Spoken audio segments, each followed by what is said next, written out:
Hello and welcome to the All 12 Signs video series for the Gemini new moon. This is either happening on the 17th or 18th of June 2023, depending on where you live. My name's Chloe. I work with card divination, astrology, and I channel energies through my body. As you can see, my hands are moving around right now. This is independent of my conscious thought, tapping into energies from different dimensions that are here to help clear stuck energy, help us heal, and open up portals for us to download messages. I like to use all of these mediums together to help us get as much information as possible about the astro weather and the energies out there and how we work with them in order for us to make informed autonomous decisions about how we work with that energy. In these readings, the collective readings, I focus mostly on you, the inner work that we have to do. This is because this is the most consistent thing for a collective reading for all of us. And the more that we work on ourselves, the more that we question all our trauma responses, our limiting beliefs, we get to the root of who we are, we get to our soul, and that helps change our frequency in alignment, easy for me to say. And the more that we are in alignment, the more that frequency of integration ripples out into the world, changing situations that turn up, relationships that we engage in, work. So, all of this inner work affects all those particular areas of your chart and life. And it helps integrate with other people. The more that integration energy is out in the world, it also helps the collective consciousness to be able to access it easier. So if you wanted more sort of a love reading or a work reading, that would come up in a personal reading. If you want a personal reading, check out my email address in the description box and I will get back to you. But as I said, focusing on the inner work. As I said, the more that we question ourselves, and that is so important for this Gemini energy, questioning the world around us, questioning the people around us, questioning ourselves, and be open to change and adaptability. Gemini is mercurial, ruled by Mercury, the fastest moving planet in the solar system, the messenger of the gods. This is mutable energy, very changeable, adaptable, the fastest moving sign in the zodiac. I've done a collective reading for this new moon. Lots of lovely messages came up. A sense of moving away from conflict around words to finding wisdom in different perspectives. I work with the tropical zodiac, and this is based off of the solstices and equinoxes. We're about to have the summer solstice a couple of days after this new moon, so very potent energy for how we collect information, our mind, how we personally connect to these things, what we're attracted to, and then bam, we've got the summer solstice of this embodiment of nourishment and support. I will be doing a little video on that in a couple of days. So yeah, very potent time. Anyway, the tropical zodiac is in alignment with the solstices and equinoxes. This means we're tapping into the cycles of nature, the bigger cycles, because we are nature, and the more that we tap into the time and space linked into the cycles of Earth, the more that we draw in that energy, that potent energy, and we can co-create and work magic with ourselves and those around us. And particularly, all the little bugs, all the birds, all the trees, all the plants, we are it. Being in dialogue with that is certainly something I've noticed crop up a bit more with Jupiter being in Taurus. But yeah, anyway. I work with Hellenistic principles. This is based off of the Greco-Roman period over 2,000 years ago. And how does that show up for you in these collective readings? Well, I work with the whole house system. So that means each sign represents the whole of a house. The astrology that I will be talking about in each of the signs is linked to those of you who have that sign as your rising sign. But this doesn't invalidate you looking at different signs in your chart. We have all of them. Is just look to where that sign is, the themes of the house that it's in, and apply those themes to the messages that come through when you're checking out a sign that isn't your rising sign. So your rising sign is the first house. This is where your ascendant is, and this is when we know our time of birth. or thereabouts. So yeah, looking into that, looking into your Mercury sign might be useful during this transit, as well as your sun or your moon or any other place. It just means that you're seeing a more holistic, well-rounded understanding of how this moon is affecting every area of your chart. Yes, it'll have more significance and more, perhaps more weight, for those of you with your ascendant, but it doesn't invalidate the other messages. I've certainly noticed from my own experience and that of others that there's a lot going on, and there's so much that we can get from looking into the other signs. This also means that I don't apply the qualities of Aries to the first house and the first house qualities to Aries across the board. And, you know, not all 12th house experiences are linked into Pisces. I can see why there are themes that might coincide with the themes of the houses, but it's just not part of my practice. I find it a bit limiting because we're nuanced, and there's a lot going on with our individual charts that isn't connected to that sign being in that house. I also don't apply the modern rulership to Scorpio, Aquarius and Pisces. This is for other techniques that are more linked into your sort of, if you do a personal reading and transits, and it just there's a lot of other stuff going on that just means that these bigger outer planets, I just feel like they don't want to be bound as well. But there's stuff. I just wanted to let you know that that's how I work with astrology. I also, not only working off with the Hellenistic principles, but off of my own intuition, certainly feel that these planets and these energies, these asteroids, all of this, they are in a constant state of evolution, as are we are. And it's a wonderful thing to engage with these energies and see what messages want to come through. Right, that's enough of my spiel, apart from saying thank you, everyone, new and returning viewers alike. Thank you for sharing your time. I'm so aware of how precious that is. And I'm truly grateful to be able to read for you all. And yeah, I will be posting the chart of the Gemini new moon on my community page. It also goes up on my Instagram just so you can see what it looks like while perhaps watching the collective reading or looking at these these more collective all signs readings. It's a beautiful moon. I feel it's opposite the galactic center, so we're getting downloads from the center of the galaxy into this fresh new start. This new moon is happening 1 degree after that Mars retrograde. Mars started its retrograde at 25 degrees, and this is at 26 degrees. So big fresh start after that 8-month cycle of Mars being in Gemini. Love that. We've also got a lovely sextile between Mercury, the ruler of this moon, and Venus in Leo. So lots of creative energy and a sense of appreciation and value from your heart space.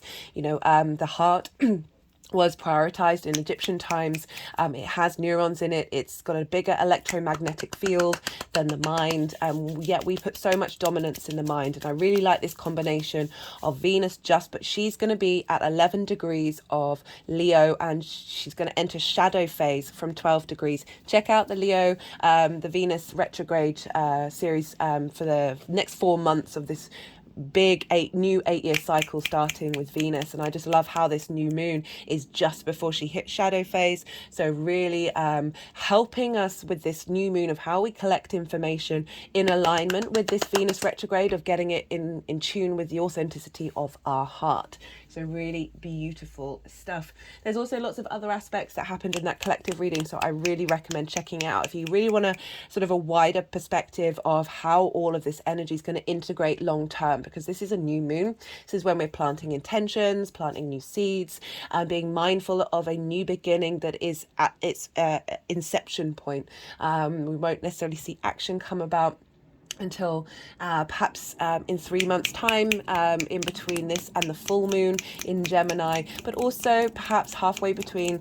We'll get clues from the halfway point, the cross-quarter moon, in between this new moon, and we're going to have the Capricorn full moon. So all our new and full moons are a bit back to front. So we've just had the Sagittarius full moon, which would normally follow after the Gemini new moon, but now we've got Capricorn. So all of the moons are in conjunct one another. So this is really helpful helping allow a lot of downloads coming in from different perspectives, and enjoying different perspectives is very much the Gemini energy.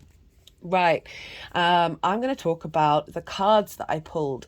So I always pull cards from different decks before sitting down and doing the collective reading. We had quite a few come through, and this time they really wanted to be in a particular order, whereas usually it's not the case, and so I would go to them throughout the reading of the collective reading.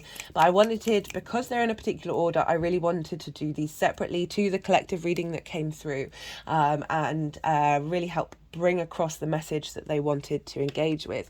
Now, the first card that came up, this is from the Kim Krantz Wild Unknown Archetypes deck. I absolutely love her work. She's a phenomenal artist, and the words that she puts in her books are just truly inspirational. So I really recommend supporting her, because she's totally and utterly fantastic. And so this is the mask, and this was really interesting because I was getting two messages come through from this, and it was this Gemini moon, this ability to change and shift and enjoy information and change our perspective and not get held down, being able to be slightly trickstery, being able to think about different perspectives and embody them, right? So this card is very much about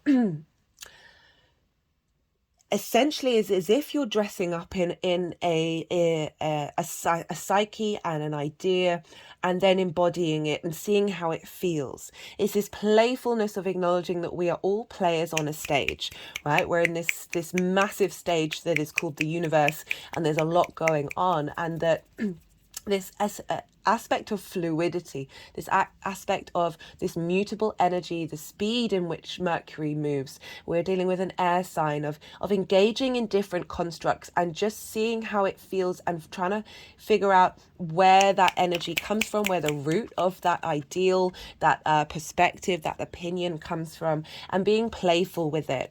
Again, we are players on the stage, a play, and there's this aspect. Gemini is a very playful energy. It's not necessarily, and I compare it to the Virgo energy, which is also ruled by Mercury. Virgo has more of this service element of the earth element of wanting to heal through this collection of information. And Gemini is because it's a social sign, whereas Gemini is an individual sign. So it's how we connect to this information.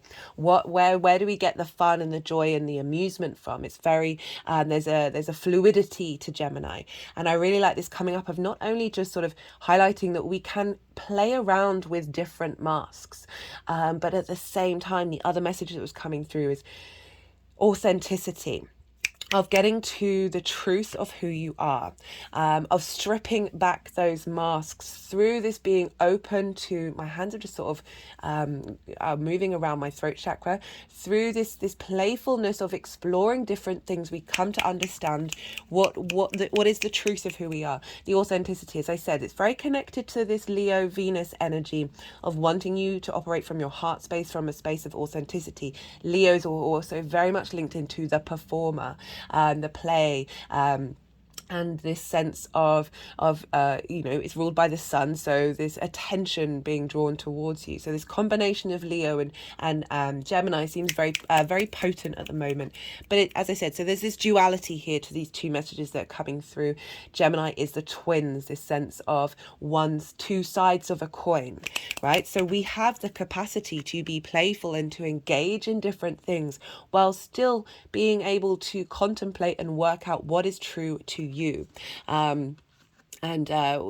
all spend a lot of time trying to demask ourselves.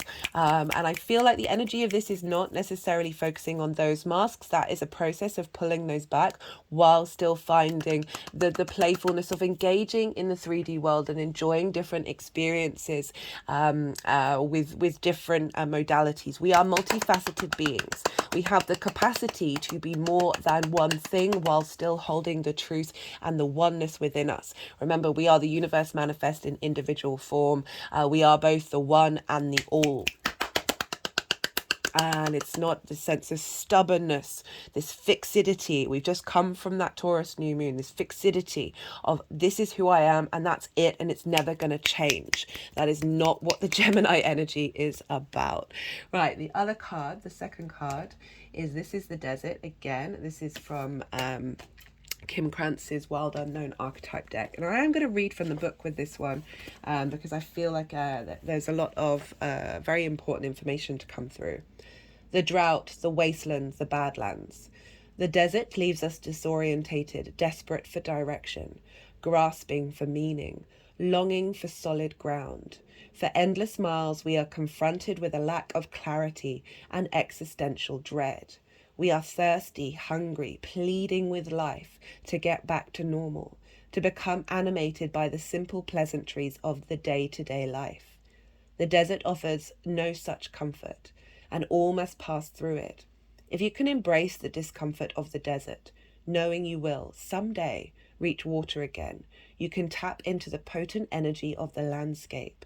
Its lights are blindingly bright and its darks terrifyingly deep, which makes for unbridled creativity and clairvoyant visions. Truth resides in the desert that otherwise remains hidden. The crows, the shadows, and the coyote calls surround you. Let the winds and sand work their deep magic, weary traveler. The surreal, strange, unexpected visions silence. The desert is alive and pulsing with energy despite its desolate appearance. Turn towards it rather than away from it. When you are in the desert, contemplate the following. You are not alone. You have more supplies with you than you think. Water is very near. What I really liked about this, the description of this is grasping for meaning. So I talk a lot in the collective reading about what is meaning, how does the brain work, how do we thrive. And one of the things that was talked about was how, yes, we need some sense of structure, i.e. meaning, but in order for the ideas to come in, the creativity to come in, we need that element of chaos as well. We need that distraction from that lack of meaning, that sense of entropy, in order to create new neural pathways. And I like the difference between these two, of the exploration of masks, the reassessment of what things mean to you, and how bringing in a sense of playfulness, but also acknowledging that we're going through this space of, we need to be in moments of stillness. We need to be in moments of chaos where we aren't able to find rationale. We aren't able to find meaning. And with this new moon, it's really opening us up. You know, we see here we've got the moon there. That there's a real depth to allowing yourself to not hold on to meaning, right? Gemini, as I said, can be very mutable. It likes to enjoy information for the sake of information, sharing information for the sake of it without putting a lot of weight and pressure behind the meaning of it. So I feel like these are coming at that in very different ways. Of that playfulness of the Gemini, but also the sort of the pain that we can feel when we don't have meaning, when we don't have direction, and really being able to work with it and see that there are new ways of coming out, new ways of being that can come out of that. And I feel that's very much connected to the fact that this is opposite the galactic center. This is the portal into the rest of the universe. This is the center of our solar system. Very strong galactic energy of going, we appreciate that you are going through the desert now where it's very, very difficult to hold on to meaning. We're bringing you in new codes, new downloads for you to be able to walk through the desert and find this very deep, innate sense of meaning that there is no meaning, there is no truth, but there also is being able to hold space for the paradoxes. And that through that, we're going to be able to be more of a catalyst, which is very Gemini energy, more playful, more at peace. You know, I talked a lot about how we get triggered by words, we get triggered by ideas, and that is a very understandable human experience. But there needs to be a rebalance of that, being able to just take a little step back and realize that this is part of the human dynamic. Yes, there are common themes, but there's also huge diversity. And the more time we spend in that space of being triggered, the less time we spend cultivating the joy in our lives. My hands have just gone over my heart chakra, and you'll really feel this strength between Venus and Mercury during this time of how do we find value in the play, and value in the not knowing. And by doing so, we are drawing in the multiple possibilities from the universe, from our guides, from our angels, from our past lives, however you want to look at it, this vast web of energetic magic that is surrounding us, that is sometimes we find difficult to connect to because we're confining it to limitations. And this is all about breaking limitations, breaking ideas of. I really recommend the collective reading. I talk about the in more detail about this use of control and chaos together and how important it is to find that blend. Right, let's talk about this card. So this is the Inner Earth card, base chakra, strengths and security, laying foundations. I love this turning up because, this is an air, all the planets are being governed by Mercury right now, because everything's being connected. It's all looping back to Mercury. And this is very fast, very speedy, and we can... there's an element with Gemini of this whiplash of wanting to go from one thing to the next, to the next, to the next, and not necessarily having that sense of groundedness come in. So I really love that this showed up because it's saying that's here. We have this. We have this inner earth, inner strength. Of bringing in foundations. That means that we're not going to get knocked off our perch so easily. The King of Cups came up in the collective reading. That's very much being in emotional control despite what's going on around us, and being able to use that force in order to be to create, rather than to be stuck in that fear phase. The Five of Swords came up as well, and that's such a potent energy of what are we fighting over. We're so divided, there's so much polarity out there, and that is for many reasons, but the main one is because they want us divided, they want us separated, they want us thinking over these nuances while they're meanwhile utterly pulling down all the structures of our survival, right? So I'm trying not to get all preachy, but okay.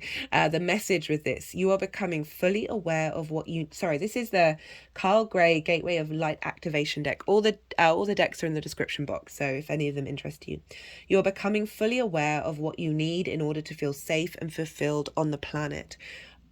On planet Earth. Know that it is part of the divine plan for you to be incarnated upon this planet now. And although at times you may have felt unstable or that you have lost your way, you have been building up momentum to be where you are today. You are in a space where you can build powerful foundations, a space where you can lay out exactly what you need, who you need to be, and what you need to do to flourish and grow. You have the opportunity to reclaim parts of yourself that you've buried deep within, and reclaim gifts that you've abandoned. I really feel that is the connection with the galactic center and this exploration in the desert, and playing with different masks. There may be a part of you that you haven't been able to express through various limiting beliefs, mental constructs of being drawn to certain ideas, drawn to certain information that's actually been limiting you. And I feel like this is all being cleared out.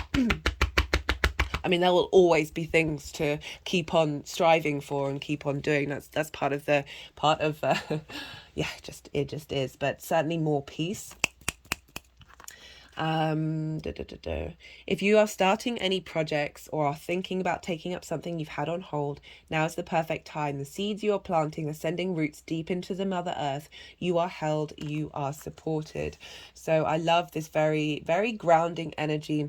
One of the aspects of this new moon is that the asteroid Ceres, which is another name for Demetra, which was the earth goddess, fertility goddess linked into the harvest, is squaring this moon from Virgo.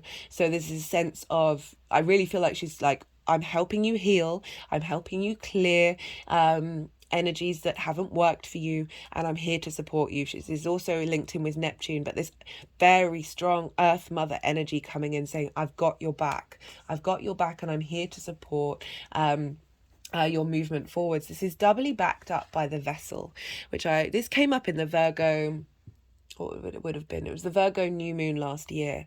And this is acknowledging that we are a temple, the vessel in which we put information, and how we talk to ourselves, how we collect that information, how do we then feel about it, what do we do with it, and how that gets stuck in our body.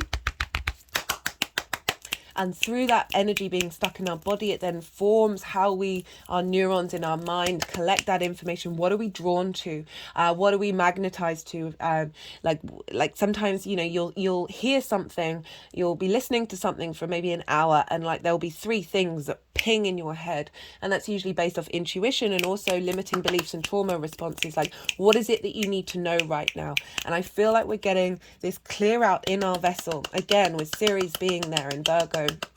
And, with Neptune in Pisces, of connecting to that emotional, collective, unconscious space of how do we transform that and break out of those energies that have been distracting our mind from being able to expand in a way that is actually providing solutions rather than antagonistic. Perhaps that's my Virgo Sun and me coming out through that playfulness, we have the capacity to come up with solutions that materialize in the Virgo form. Sorry, I just had to pause for a second. It's the vessel in which that information we draw towards us is swirled around, and how we piece together information. I feel like that is getting a big reboot with this Gemini new moon. This was this is quite an amazing card. This is called the Temple of Truth, and I talk about how truth is quite subjective, that it's part of what we're doing is trying to find some semblance of unbiased truth, which is arguably an impossibility, but very much that we are walking through this portal. We are going the other side, and I feel like it's going to help us be more open to discourse, more open to seeing the truth as close as we can to it, because there's always going to be different opinions, there's always going to be different levels of context, but there's a sense of we are going to be more have an ability to connect to truths that are further away from delusion, right? Further away from illusion, and receive cosmic downloads. They're trying to help us evolve and grow, and through that being able to be comfortable expressing our truths, but also being completely open to the fact that every day is a school day, and we are here to learn and grow and change, and being open to changing our mind, I think, is a fundamental thing with this idea of what is truth, right? So in terms of magic, for me, I always say magic is just science we haven't figured it out yet. We have this idea of how the scientific principles form this universe, but they are constantly in a state of evolution. A true scientist is very open to change, of being like, this is what we think right now, but this might be different in the future. And I feel like there's a lot of institutions that are terrified of being wrong, and just even terrified, especially because what they're putting out is often so far from reality. It's genuinely quite painful, but there's this sense of we're terrified of being wrong, we're terrified of making mistakes, and that is fundamentally blocking us off from change and growth and being able to make choices. Like, if we constantly running around and thinking we have to be this perfect thing, we cannot be fallible, we have to be this ideal of something, then we're blocking off just so many different pathways that are going to bring in this sense of evolution, right? Like, every day is a school day. I talked about one of my favorite phrases is don't throw the baby out with the bathwater. And this is essentially, don't chuck away the good with the bad, I don't like saying good or bad. I feel like that's too diverse. Like that's so subjective. Essentially, like if you resonate with something that somebody says and you connect to it, and then they go and have an opinion, and you're like, hell no, I do not agree with that, and then that taints this thing that you connected with, and then we have this lose a sense of trust in what we think and what we feel, because there's this duality here. That phrase is about still being able to acknowledge, yes, this is something that I connect to. It isn't invalidated by a completely different discourse that is abhorrent to you. And I really feel the more that we're able to do that, the more that we're able to utilize the things that are helping push us forwards, rather than them getting scrapped because of some small thing that may have happened, that means all of that is now become pushed by the wayside. Right, so let me read from this. When you are brought into this space, you are being reminded of the importance of your identity and your self-expression in this lifetime. Acknowledging who you are, who you have been, and who you are becoming is so important for the unfoldment of your path. Now, essentially, is like we are constantly in a state of change. We forget the journey of we are a very different. I talked about this a lot in the Venus retrograde because it's an 8-year cycle. We are very different to who we were 8 years ago. And there may be things 8 years ago that we're not comfortable with, and that is okay because we're no longer in that space. It's an acknowledgement of the journey, and that we always have choices to make of what we're doing and where we're headed, and the future is so unknown. And there's an old story that the truth hurts. This gateway reminds you that in fact the truth heals. Your truth is your truth, and it's important for you to honor it with every facet of your being. This isn't the first incarnation in which you have felt the importance of honesty and authenticity, but it may be the first in which you have felt full freedom of expression. Again, this is sort of leaning into the gratitude of, we live in a current climate. I know I'm certainly constantly in a state of gratitude as a woman, of being in a society that I have the freedom to think and do and be in modalities that might be very much linked into the masculine energy over the centuries, the millennia, that I have the freedom to do so. I'm not bound by a father or a husband. These are very real things that have only very, very recently have changed. And it's just acknowledgement that I'm quite an independent person. I will speak my mind, and I've received clapback over that it can be a difficult energy for the collective to engage with this kind of energy. And this is kind of acknowledging that we do have a lot of freedom of expression, especially in the anglicized West compared to other spaces, and the gratitude that we have for it. And it's taken a sour turn.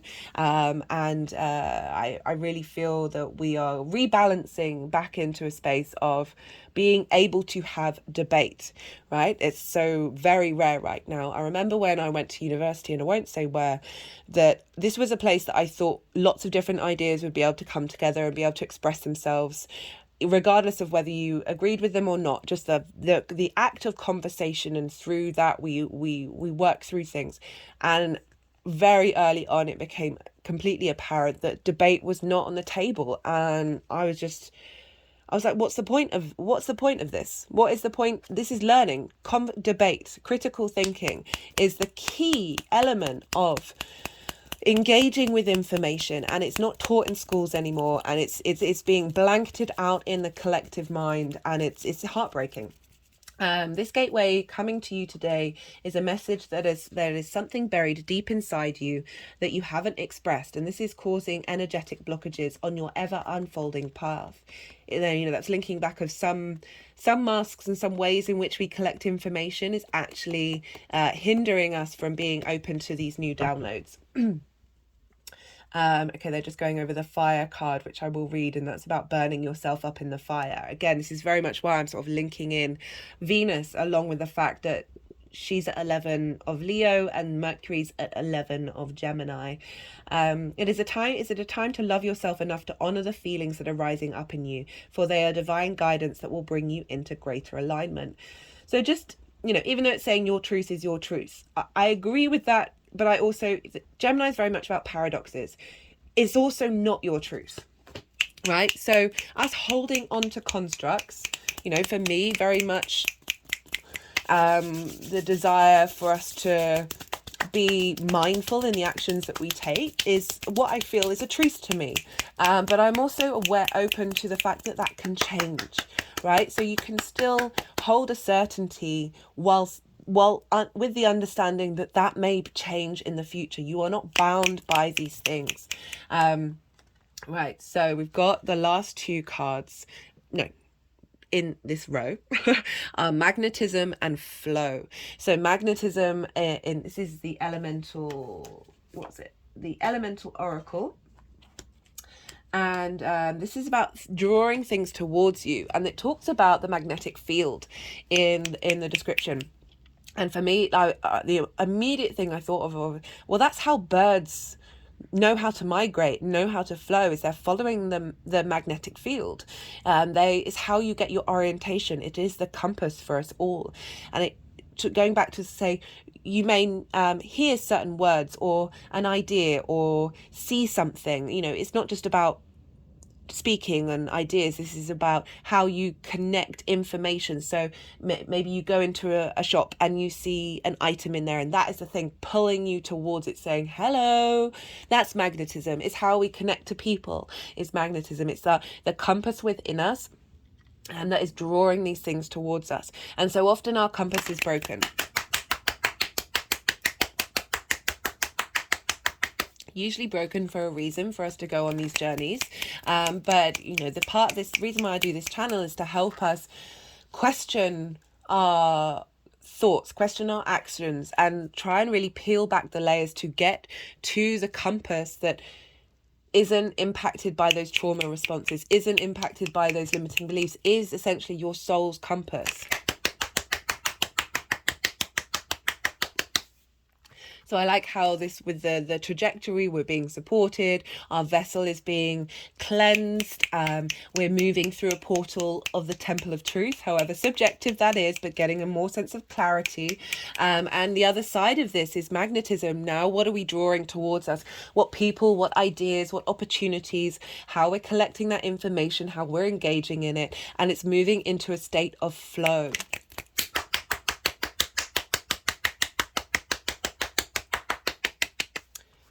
You know, the desert talked about, you have the water that you need, you have the resources that you need. We may not always feel like it, but again, look at the water on this beautiful card, just in complete expression. But there's creativity. She's engaging with the water. She's bringing something into life, something into form, of just really the feel of how all of this is coming together. Of we're getting, you know, the full moon in Sagittarius. That moon was on top of the great attractor, which is a very powerful energy in the universe that is pulling lots of galaxies towards it. It refracts light, so we see like behind light. It's incredible. So new perspectives. We got our unconscious mind got a download, and now that unconscious moon is moved to the sun, and it is in its darkness. It's very receptive. So now we're getting this conscious energy coming from the galactic center, feeding into it, of what is the bigger picture from Sagittarius. What is the bigger picture, and how the information that we collect is linked into that. Right, so I read this out in the collective reading, but I'm going to read it out again for those of you who might not have time. Also, really, I mean, this is what I do a lot of the time. You can put the videos, I'm sure you all know, on like faster speeds. So there's always just such depth that comes out in these. They're my favorite. I love the collective readings that so we have a more of a bigger understanding of what this energy is, and let that vibrate through you. So I do really recommend. Right, so this is from the Rumi's Gift Oracle deck by Ari Hanova, and these are all cards that are linked into poems written by the Sufi mystic Rumi, and the Sufi tradition was to call God beloved, a sense of really embodying love in the actions that you do, not only with an intimate partner, but your friends, the people around you, how you connect to God, is of a true heart space energy. It's also fire. When it came out, I was kind of like, okay, but we're dealing with air here. But again, Venus is in Leo. So a very strong connection with the two of them. Wisdom says that only in fire you will find the beloved. Do not make a home in the certainty of these words. Instead, leap into the fire. Until you are burnt in the fire, you haven't been anointed by the beloved. Words will only point to more words. Forget words. Make yourself a home in the fire. Also, the link into the galactic center being in Sagittarius. So we've got this fire and air energy. It's acknowledging that words will, like, where is meaning? What is the root of all of this? Get to the root of how you connect to these words, and coming from love. And, you know, this burning yourself in the fire, like Rumi talks about 3 stages of life: being cooked, getting cooked, and burning. So being uncooked is kind of like not interacting with any kind of transformation in your life, of having to go through the cycles of life, death, and rebirth, however that manifests, right? That, you know, it's not just about the physicality of the human body passing on into the next life, right? This is about acknowledging the light and the dark, the day and the night, the yin and the yang, the duality of the Gemini twins. One was mortal, one was immortal. I think that's right. I need to double check that. And this is acknowledgement of the good twin and the bad twin. Don't like that dynamic, but it's still, you know, it's highlighting these energies that are all part of the universe, this control and chaos, this light and darkness, and how through engaging in all of these things, we come to the beloved, we come to that creator energy, and we are able to stand firm, having been transformed by the fire, and realizing the playfulness of words and not necessarily being bound by them. It's very important Gemini energy, very maverick energy, very sort of trickster energy. I love Gemini energy, and I love the flow and ease of not being held down by the words, the enjoying of information, of being able to share it without necessarily fear or worry or anguish.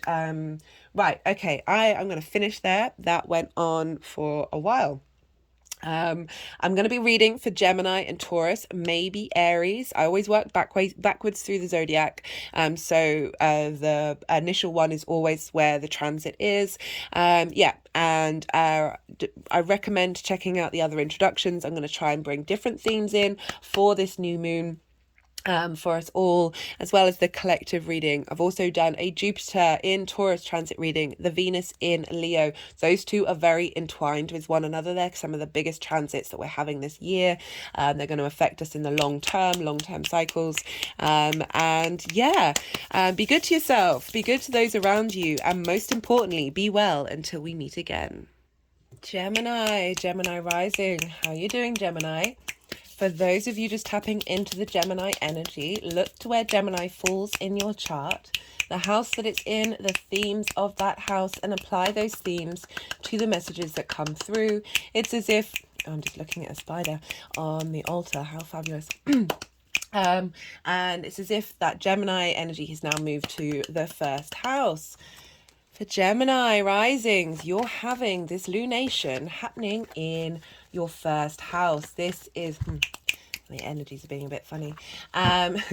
This is happening in your first house. This is the house of self. This is how you embody your sun or your moon in your actions and your deeds, depending if you've got a day or a night chart. And this is how other people often see you. It's your body, it's your vitality, it is you. Oh, that spider's going for it. Love it. I think I saw her yesterday as well. Love that they're wanting to hang out on the altar. Sorry, I'm a bit distracted. Just currently climbing over Ganesh. Love it. Right. So you've got this fresh new moon happening in your first house. This is wonderful. You are ruled by Mercury, obviously. So this transit is having a big impact on you. And You know, as I said, for those of you who've not seen the collective reading, I really recommend it. You can even watch it on fast speed if you want, if you don't have time, because there's a, you know, when we've got a lunation happening in the first house, this is a big new cycle of change for that year in how you are planting seeds in how you want to embody yourself. What's important to you? How do you want your actions to be, and just in general in the world? A new sense of vitality being seeded at this time, a new understanding of how you want to feel in your body and how you look. And so, yeah, this is quite a big new moon. So I'm just going to pause for a second. Apologies, Gemini. I just had to clear my throat. And then I just spent a minute staring at the spider. Big fan of spiders. There's literally no reason to kill them. They're just phenomenal creatures. Right, so where was I? So big new moon. Recommend the collective reading. We have a beautiful connection between Mercury, the ruler of this chart, ruler of this moon, and Venus over in Leo. So we're getting a sense of connecting to our heart space with our mental, the way that we collect information. But also this new moon is happening a degree after where the Mars retrograde started last year. So Mars started its retrograde at 25 degrees of Gemini and then went backwards. I think it was up to 8. So we're getting this new, the first new moon in Gemini since Mars left after being in there for 8 months. So you would have felt some disruption, some chaotic energy, but also a reconnection to what's important to you and how you embody it. Woo! For the first card. Ascension. I'm going to be pulling for 3 piles, just so you know. Like the energy that we're clearing out. This is currently, like the moon is currently in Gemini. We're in the balsamic phase. And then the energies of the moon, and then how this energy is seeding moving forwards. For those of you watching this after the event, doesn't mean that you miss out on the energy. It's still very potent, and, you know, it's still going to be available to you. What was I saying? Yeah, that Mars retrograde for the Gemini risings that I am in contact with. I know that was a lot of, you know, Geminis, you're already doing all the things all at once already. And Mars being there was more of that. And I've noticed that the incorporation of that journey has led to more fundamental understanding of self and direction. So now we've got this new moon that is going to be just like after that retrograde phase. So really highlighting of the acknowledgement and integration of all of that wisdom gleaned.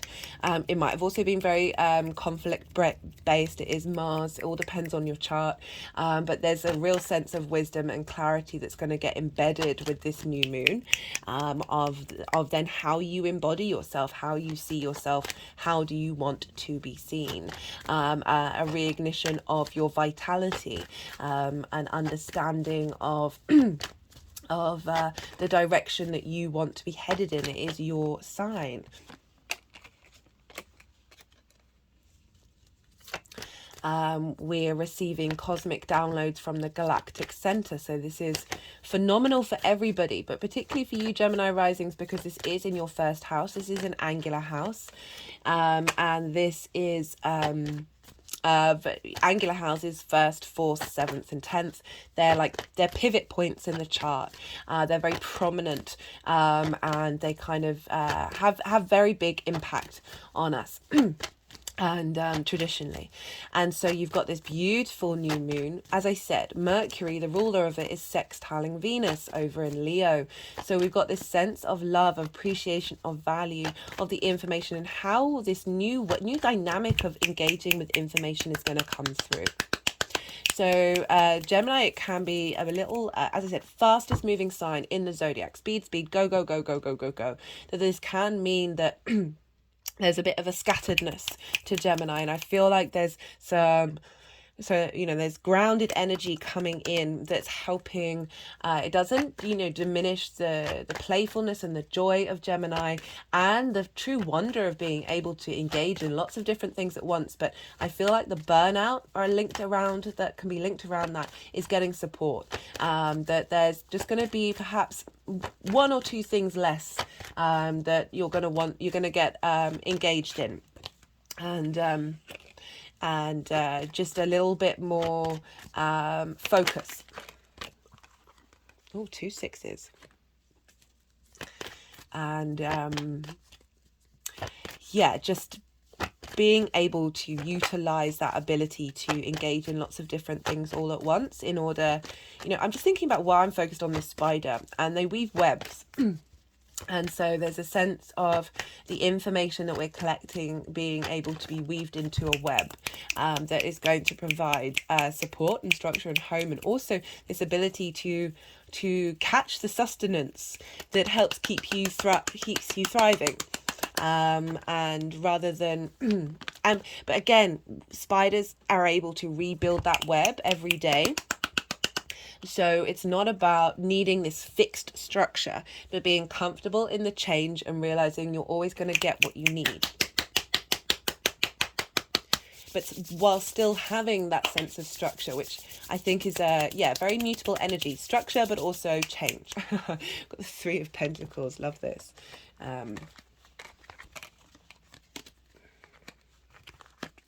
What else did I want to talk about for you, Gemini? Yeah, so just a real revamp in how you connect to information and how you then embody that. Very, very sort of prominent. Yeah, I'm just thinking of the other aspects that are part of this new moon.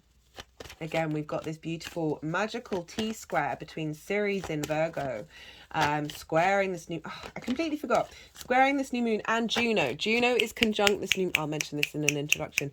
Juno's conjunct this new moon is about commitment. It's about commitment through thick and thin to something that is... like Juno was the wife of Jupiter. And, you know, this comes from the Greek mythology where it's Zeus and Hera. And Zeus would spend a lot of time propagating his seed. And Juno stuck by him.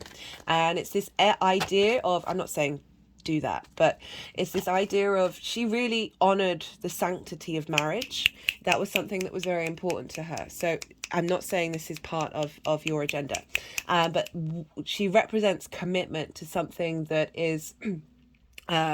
something that is going to be consistent throughout a lifetime. And being able to commit to yourself, commit to your embodiment, commit to this new download of the way that we gather information and respond to it.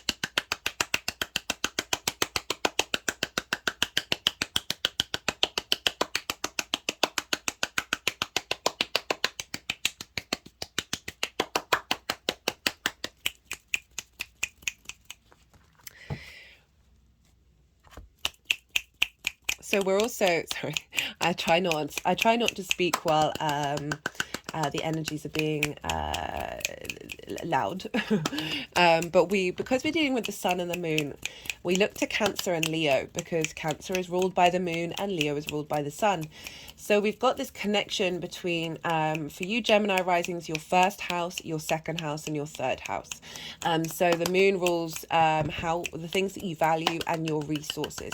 So the moon at the moment will be the darkest she is. So this is a very deep receptivity of energy of our unconscious, having a sense of clarity and vitality of the sun, of our conscious space, our direction, our passion, feeding into our unconscious mind. So this is where we plant seeds in that unconscious space and see how they manifest moving forward.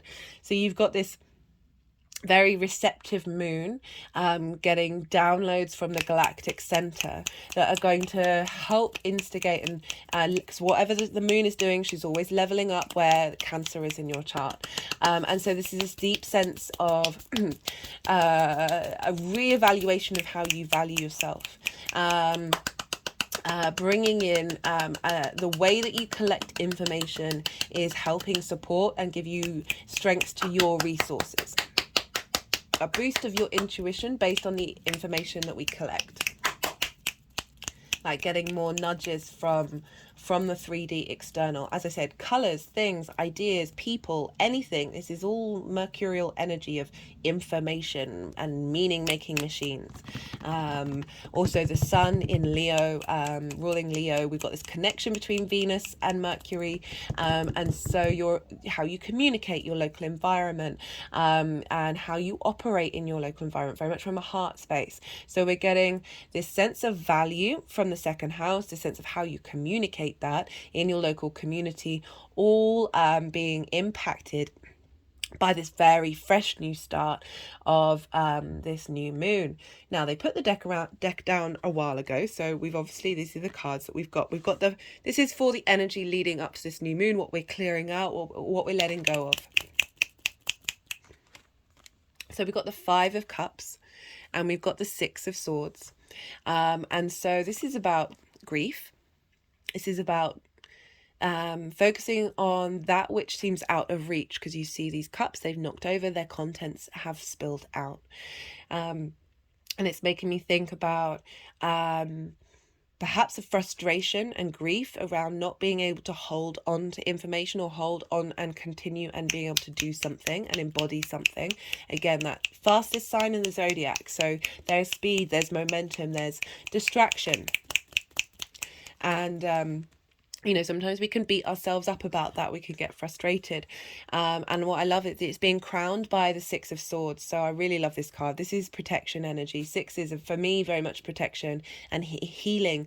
And so we've got these figures who are going on a journey, moving from choppy waters to still waters. These 6 swords are things that are tried and tested, that have value to you, that you're going to take on this new adventure. And you are being guided through it and to a space of calm. So you think about Mercury, you think about Gemini, of that there are, yes, the ability to be fluid and move and adaptable, but it's sort of implying that there are some things that you've been learning that are very core to who you are. It's swords, it's mental energy, it's information, that you're leaving behind this idea of this grief of not having enough, or not being able to see things clearly, that there are in fact 2 other cups here representing the 2 of Cups, which is about union, and being able to move past that with a sense of clarity and knowing your own resources, knowing who you are and how you want to embody that from, you know, not necessarily so the choppy waters, but being able to be the catalyst in the calm. We have for the moon energy, this is quite phenomenal. We've got Judgment and the 6 of Wands, so we've got another 6 here. Whenever we get doubles, whenever we get duplicate numbers, this is like messages coming through of like, this is, there's the repetitions imply strength in the messages. And so we've got Judgment, which is about resurrection. So every single part of you is vibrational frequency is raising upwards.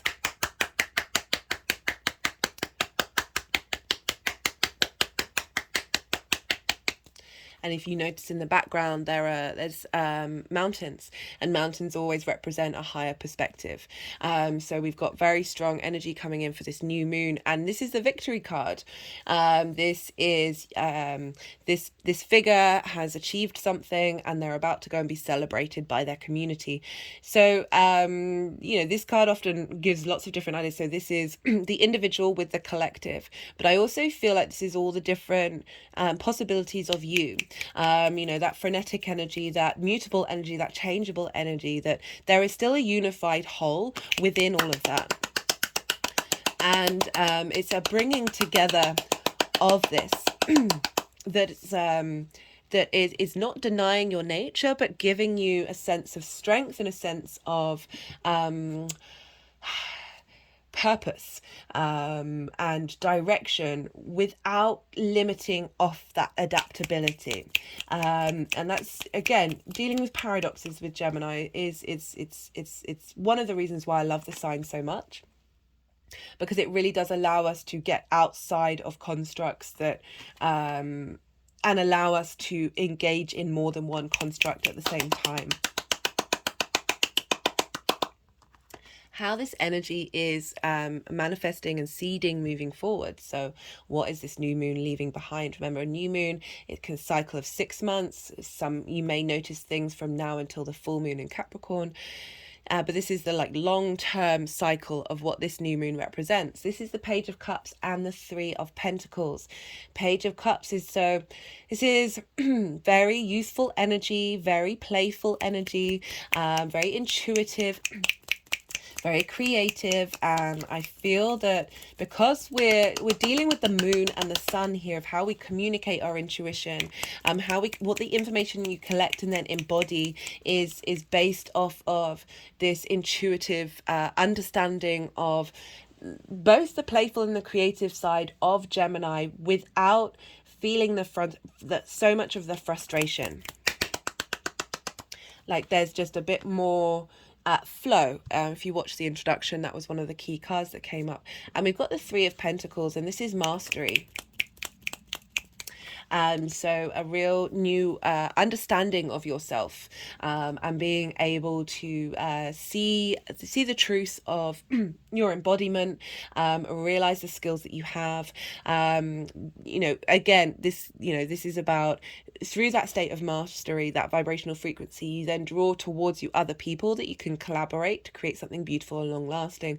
Because we're dealing with the house of self, I feel like this can be different versions of who you are, different skills and qualities that you have coming together and working in union, rather than feeling like opposing forces, like you're being pulled in lots of different directions.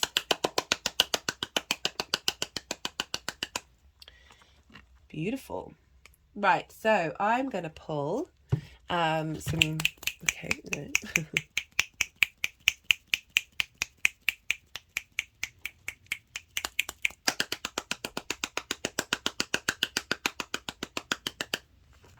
I'm going to pull some clarification cards. This is a numerology deck. All of the decks, as I say, are in the description box, if any of them take your fancy.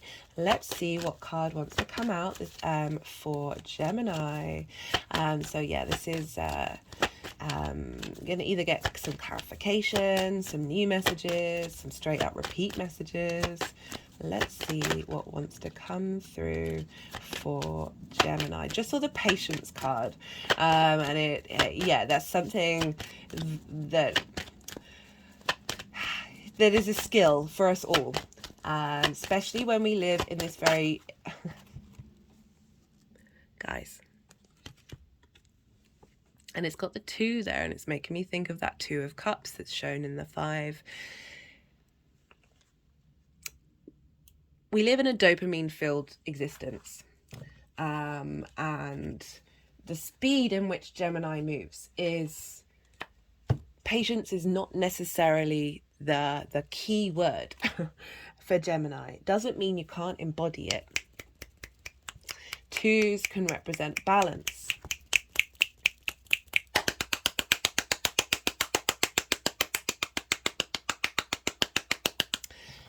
So I really like that card came out, because we all need we all need more of it, and it's actually very healthy. It's making me think of that desert energy of being able to find the stillness and be confident with when the world isn't all rush, which can be a space in which you thrive in, that being able to cope with the stillness and not need to fill yourself up with distractions.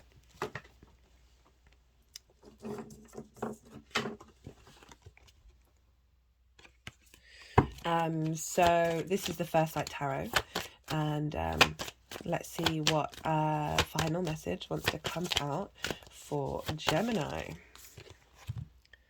Positive surroundings.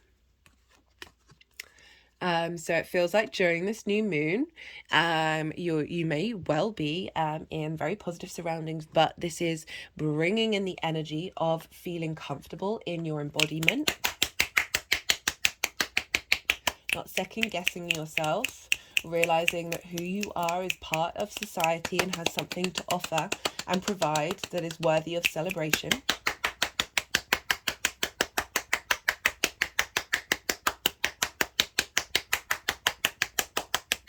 Oh, I really like that one. Right, I'm going to leave it at that there, Gemini. I think that was a really clear, lovely, beautiful message coming through. I hope it resonated. If it did, don't forget to hit the like button. New viewers, if you felt like this gave you something and you want to see more content, I do lunations as well as Pixar and transits that call to me. And so hit the subscribe button if you feel that this resonated. Really appreciate all of your energy and time. Be good to yourself, Gemini. Be good to those around you. And most importantly, be well until we meet again.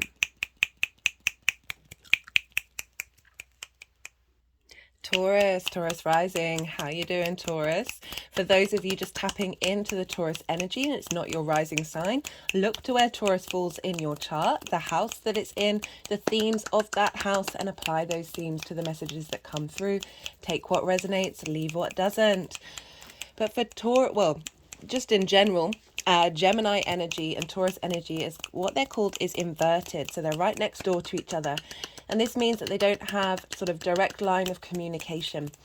And the way that I talk about this and think about this is as if you're sitting next to somebody and you're both looking directly forward. So you feel, you sense that there is somebody next to you, but you don't have that clear line of sight, that clear line of communication. So this is happening in your second house.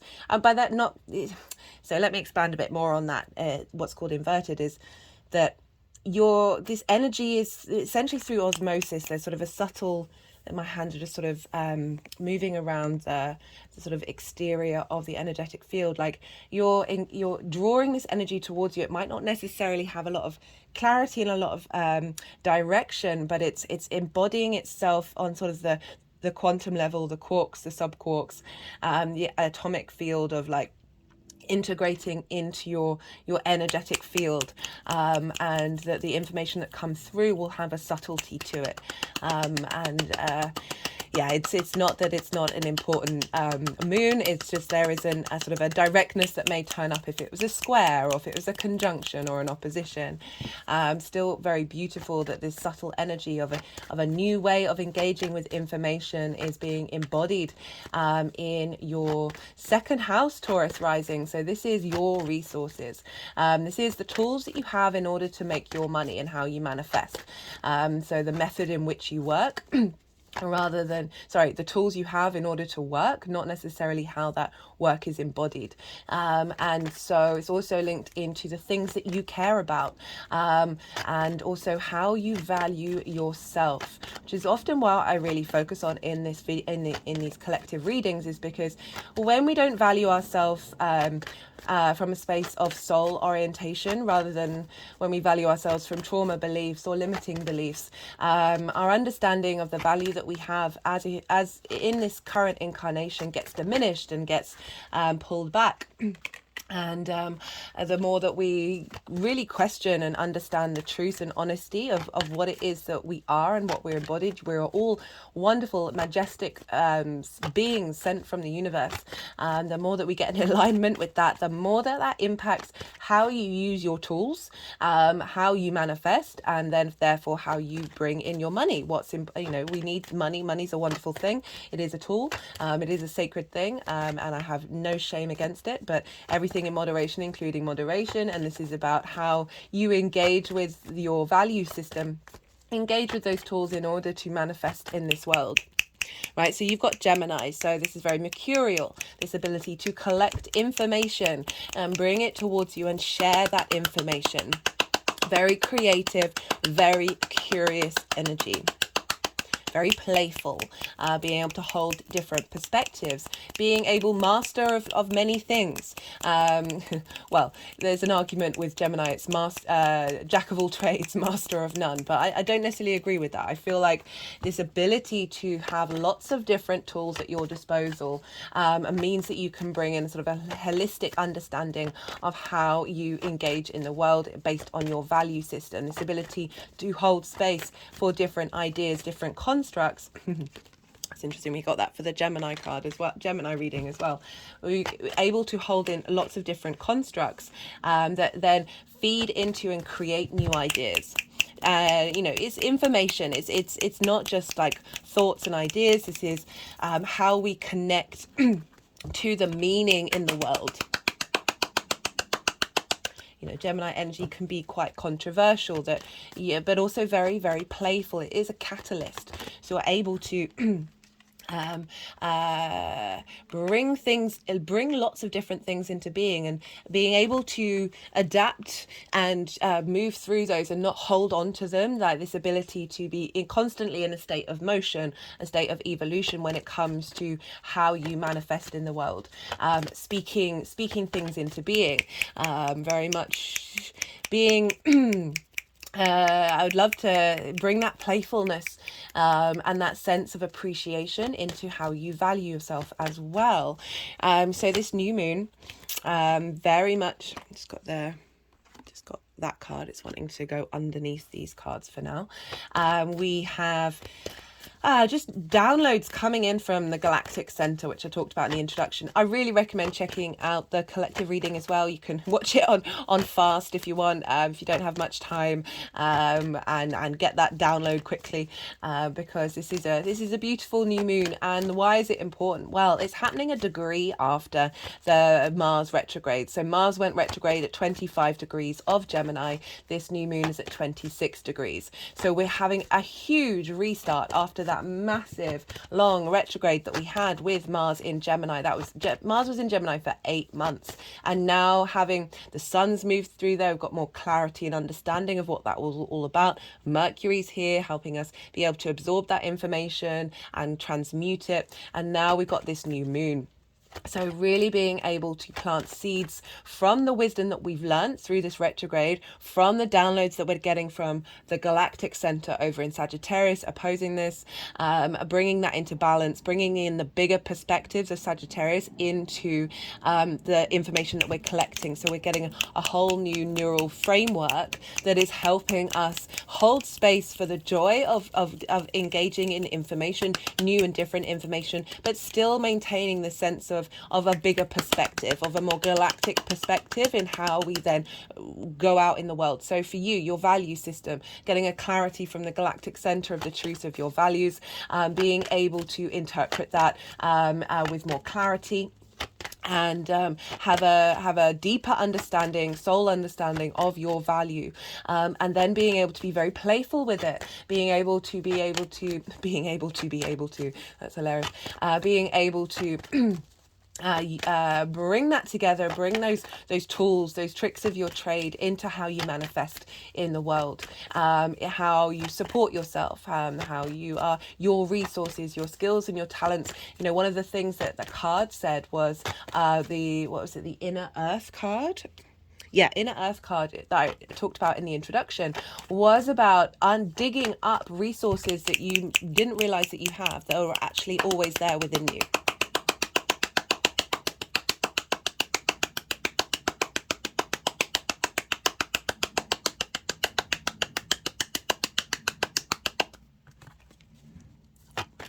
Love that. So I'm pulling cards, 3 piles. The first pile is kind of what the moon is currently in Gemini. We're going through the balsamic phase. What we've kind of been learning and bringing together. What we've been letting go of, what we've been transmuting. And then we've got the energy of the moon itself, what's being seeded. And then we've got the third pile, how this energy is manifesting moving forward into the long term. So because we're dealing with the moon and Leo, the moon and the sun, we look to Cancer and Leo, because whatever's going on with them is impacting that area of our chart, and themes of that can crop up during this lunation. So you have Cancer in your 3rd house. This is how you communicate, your environment. We've also got the Leo in your 4th house, your roots, your foundations. So we're getting strong new foundations come in about how you communicate your value.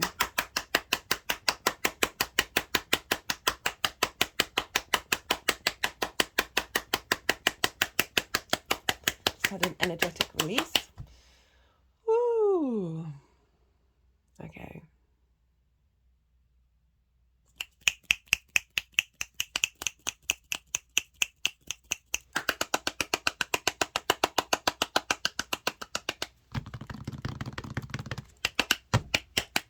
We've also got a really lovely sextile between Venus and Mercury. So Mercury's at 11 degrees of Gemini and Venus will be at 11 degrees of Leo. And this is just before Venus goes into her shadow phase. So she'll go into shadow at 12 degrees. So we've got this real boost from Venus just before she starts this whole retrograde phase of how do we connect to our heart?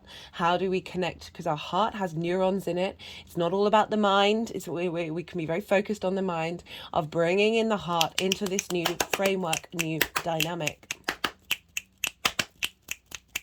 Saturn went retrograde just 12 hours before this new moon as well. So we were going inward with our sense of authority and the foundations that we need to have, our integrity that is manifesting with that Saturn transit in Pisces. We've also got a wonderful T-square between Ceres, the asteroid, the goddess of the harvest, of abundant earth energy, opposite Neptune in Pisces, of the creative force of all dimensions and all possibilities, feeding into this new moon. This healing space from Leo.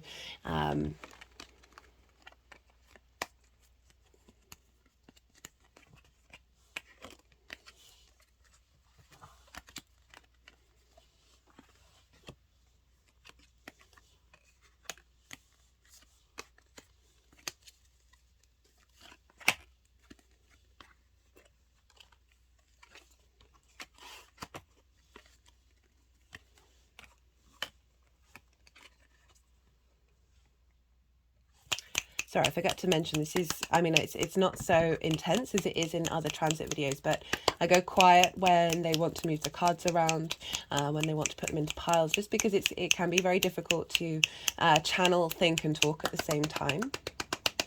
So do bear with me in these moments of stillness. They are important, digesting the information that's just come through, seeing what intuitively is coming up for you already. As I said, we're in the balsamic phase, so you might be experiencing what kind of triggers and traumas that are coming up that are coming in for a reboot.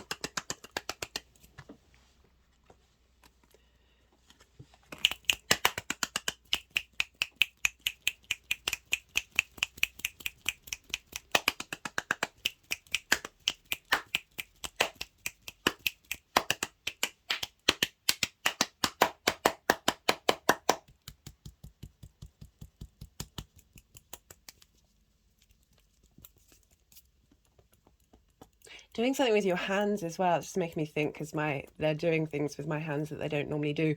And Gemini rules the hands and the arms. So working, there's an animation to Gemini of perhaps one of the tools that you have is something to do with your hands. Just wanted to bring that in.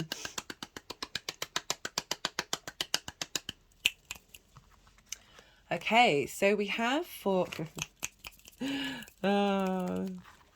we have for the energy leading up to this new moon, you know, what you've been working with, what we're helping transmute and release and surrender, and we've got the 3 of Swords, 2 of Swords and 2 of Wands. So we've got 2 2s here.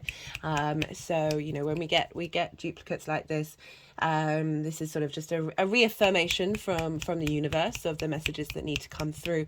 So the 3 of Swords, this is, you know, this is very an evocative image that we link into heartbreak.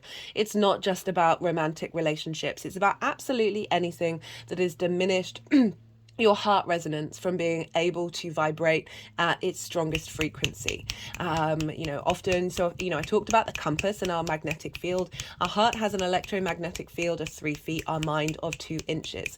So it's saying that we're processing information that has diminished the heart. And with that, the 2...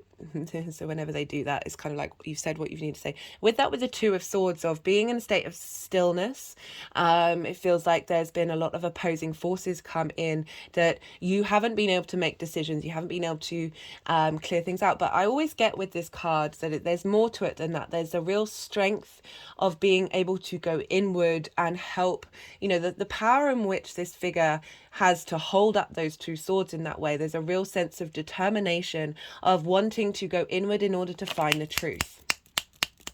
right? So you've been working on and clearing out the energetic swords that have broken up your frequency, your heart frequency. Again, there's a strong link between Venus and Mercury for this lunation. We've got this with the Two of Wands, so it's implied this is strong long-term manifestation energy. But there's a restlessness to the Two of Wands because you're having to get the lay of the land of the current situation. There's a reevaluation of who you are and where you are and what your value is. Right, so that Three of Swords can represent of not being able to see your own value, not being able to communicate the value from your heart. My hands have just gone over my heart chakra to the rest of your dynamic. The information that you've collected has been blocking off your understanding that you are able to engage in your tools in order to manifest. And this card is about taking your time to realize that things have shifted, things have moved, and when we take the time to really understand our environment and the skills that you have, who you are, you're then able to then put things into action. But this is definitely, there's a stillness to the Two of Wands, that it isn't about now's action. There's a cultivation energy with the Two of Wands. For the energy of the moon itself, this is beautiful strength card. So again, kind of blinging in that Venus Leo energy, and the Queen of Cups. So the strength is about this balance between our emotional state, our intuitive state, our sort of mammalian animal body, and then the cognitive higher self, higher mind, and how we bring those two together through love and kindness. It isn't about domination. It's about realizing there is equality here and everything has something to offer. And I kind of feel like that's the Gemini energy, that through that play, that curiosity, that is an understanding that you can get something from anything, but with this strength card, this is about another word for this name, for this card, is lust, and that comes from the Toss Tarot deck. And it's how when we are in balance, when we are in this sense of infinity, see how she has it over her head, and this is a sense of everything is connected. There are cycles, and that everything has an infinite energy, and we are all a part of it. That infinity is about change, and being comfortable with that. The more that we are in balance, the more that we're able to have a lust for life. And I see that there's this sense of bringing your heart, Leo rules the heart. This is the Leo card. We had the Three of Swords there, of bringing your heart into how you communicate your ideas, your intuition, that creative way of bringing information together, and bringing in a sense of kindness towards it, a kindness towards who you are and the values that you have and the skills that you have.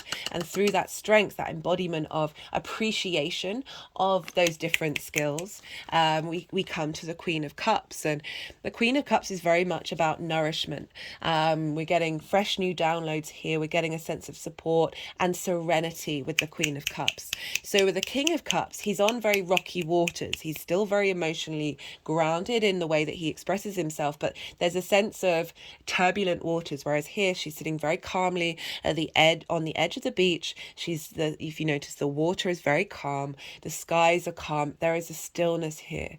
There is a being held by that stillness, by that sense of calm, and bringing in a deep sense of intuition. But I feel like this is the energy that's coming through, is bringing in balance and nourishment to your skills, to how you value yourself.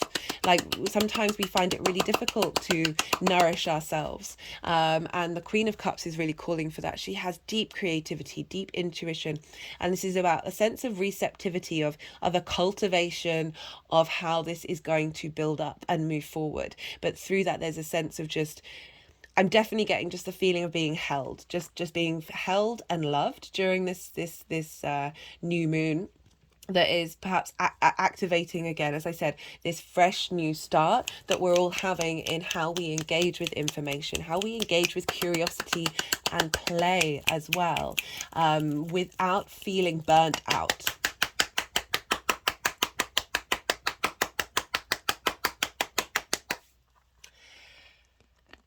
how this energy is moving forward. Well, I mean, really, this is quite, it's quite a powerful combination. We've got Judgment, which is about resurrection. This is about ascension of every single part of your being and your fiber, the vibrational frequency shifting and changing. We've also got Mountains in the background, and this represents a higher perspective. And so we're bringing in a higher perspective. We're bringing into balance your ability to appreciate how you value yourself, the tools that you have, and then how you bring that into manifestation. Because we've got that with the Nine of Cups, and this is the wish fulfillment card. This is this energy is going to help bring your wishes into fruition. The other part of the Nine of Cups that I like to focus on is imagining that all your cups are full, regardless of whether they are or not. We can tend to sit with expectations that then limit our ability to feel gratitude, and limit our ability to navigate the multiple possibilities and storylines that we engage in at any given time. And just because something isn't working out in the way that you think it is in the time frame that it is, doesn't mean that it's not going to happen. So I always like to qualify this, like, because it's, you know, it's saying your wishes are going to come true and then they don't, and you're going to be like, well, you said they were, and that's not cool, right? So and I appreciate that these are general readings, so you know it's going to resonate with some of you, but I feel to, on top of that sense of feeling good about yourself as well, like this figure really feels good about themselves, that this sense of your value is shifting and changing, that it may not materialize immediately as your wish is coming through, but through that knowing, that clarity, you are able to then embody this sense of gratitude of what you are and who you are and what you have to offer, your resources. That then through that state of abundance, that acknowledging the inner abundance and gratitude, that then changes our frequency, and we start being able to draw things towards us that then do create those paths to wish fulfillment.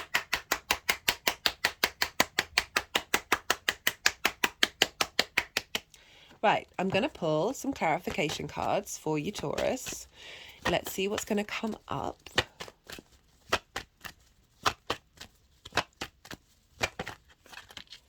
Yeah, I'm just thinking about Cancer and Leo. So again, how you communicate your value from strong foundations. I mean, I know I said that at the beginning, but that's just the clearest message that I feel can come through from this new moon, right?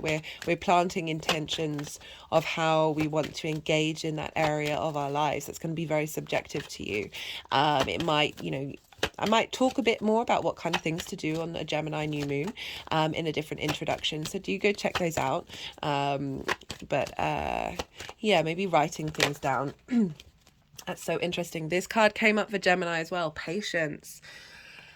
Yeah, patience is not a thing that you would associate with Gemini, and yet it's a fundamental, like I talked about paradoxes a lot, that Gemini has the capacity to hold paradoxes of both being adaptable, engaging in lots of different things, the smoothness and the movement and the speed in which Gemini moves, while still resonating deeply with patience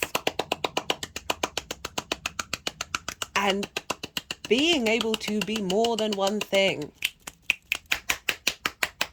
We are both 3D beings, we are galactic beings.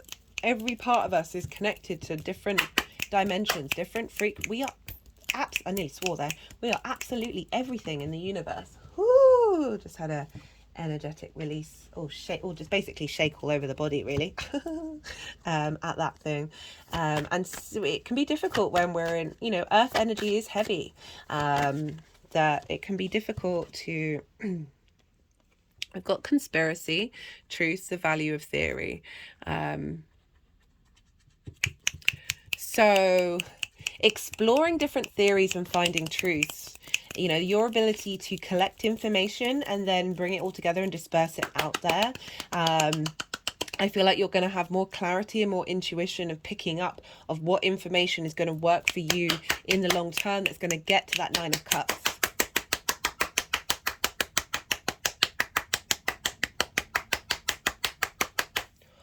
Okay, right, I'm going to leave it at that, Taurus. Yeah, that's a lovely Lovely message that's come through. I hope it resonated. If it did, don't forget to hit that like button. New viewers, if any of this resonated and you felt like this has helped you sort of see things in a way that's given you strength to move through things and inspiration, I do lunations and transit videos at least roughly 2 a week. So do check in, hit that subscribe button. I love to hear from you all in terms of the astro weather. I absolutely love it. But I appreciate, so leave me a comment and I'll get back to you if you feel inclined. But I appreciate that's a vulnerable thing to do. If you just want to help the algorithm, putting an emoji, that really helps. This is a growing channel, and so if you want to push that forward out into the world to help the algorithm for people who might not have stumbled across this channel to find this information, then those are the things that you can do. Be good to yourself, Taurus. Be good to those around you. And most importantly, be well until we meet again. Aries rising. How you doing, Aries? For those of you just tapping into the Aries energy, look to where Aries falls in your chart, the house that it's in, the themes of that house, and apply those themes to the messages that come up. It's as if that Aries energy has moved to the first house. Across the board, Aries rising or not, Gemini energy sextiles Aries energy. So we've got fire and air. Fire and air aren't bound by gravity. They're both yang day signs, so they've got something in common, but they're coming from different elements. So it's this ability to sort of brainstorm from this sort of same drive, and so we've got what's called a sextile between Aries and Gemini. Oh, I just got some interesting energy in my chest. I'm just going to pause for a second. Sorry about that, Aries. That just needed to get cleared out. Whether that was linked into your Aries energy, I don't know. It was just a sort of a heaviness around the heart. And I'm now just clicking around the throat chakra, which, even though that's Taurus, you know, we are dealing with Mercury and Gemini. This is a sense of communication. It's mostly information, really, sense of how we find meaning. Anyway, right, so... That was the 10 of Wands. We'll see if that wants to come out again. So Aries and Gemini energy, they sextile one another. A sextile is an aspect of Venus wanting to provide creative ideas, a sense of value, appreciation, love, desire, connection, and what was the other word, and harmony. So we've got this harmonious moon happening with your Aries energy, so very creative, very feels nice. It's a subtle energy. There's an ease, there's a flow. Venus wants to help us out. She's one of the benefics. And so this sextile energy is you know, there's really highlighting that this is just a very creative moon for you, of planting new seeds, of instigating a sense of value and appreciation, and harmonizing the Gemini and Aries energy together. So for Aries rising, this Gemini energy is happening in your 3rd house. This is the house of the goddess. This is the joy of the moon. So the moon being here is the moon really just, this is where the moon gets her joy. So and it's linked into sort of the environment and communication and how we interact with things, and how that is in a state of movement and an ebb and a flow, and how we connect to that on an emotional level, or how our intuition and our instincts move around in our environment. So you've got the moon in one of her favorite places for this lunation, and this is the house of communication, your environment, your local community. This is about short distance travel, learning something new. Just had an energetic release at that, getting, you know, very much the theme of this is getting a new neural framework to how we incorporate information and engage with it. You know, as I said, it's the house of the goddess as well. So this is opposite the 9th house of our big picture philosophies, which is the house of the gods. And the house of the goddess is, how do you then bring that into your day to day, right? How do you bring meaning and mindfulness and your connection with the divine? However that shows up, that can be you connecting with nature or science in, well, it doesn't quite, in a day-to-day basis, or just being an appreciation of you being a small thing in a big complex energetic field, and how every little thing that you do is a part of that. That is very much the 3rd house, how we move about in the world. on the day-to-day, the people that we speak to.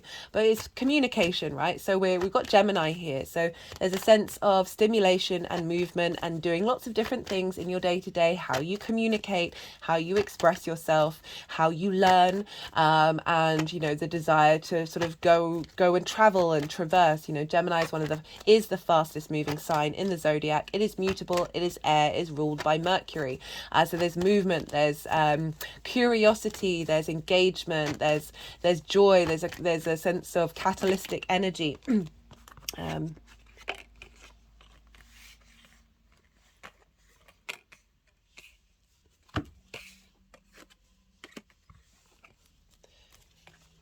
I don't usually do this. I usually wait until I've got all the cards, but they seemed quite insistent on doing that for you, Aries.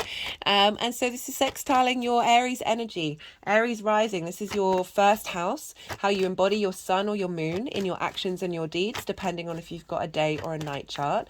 It's the lens in which people see how you embody yourself, right?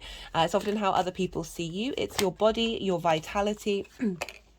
It is your house. So we've got this creative energy in how we communicate, how you engage in your environment, sextiling how you embody yourself in your vitality, getting more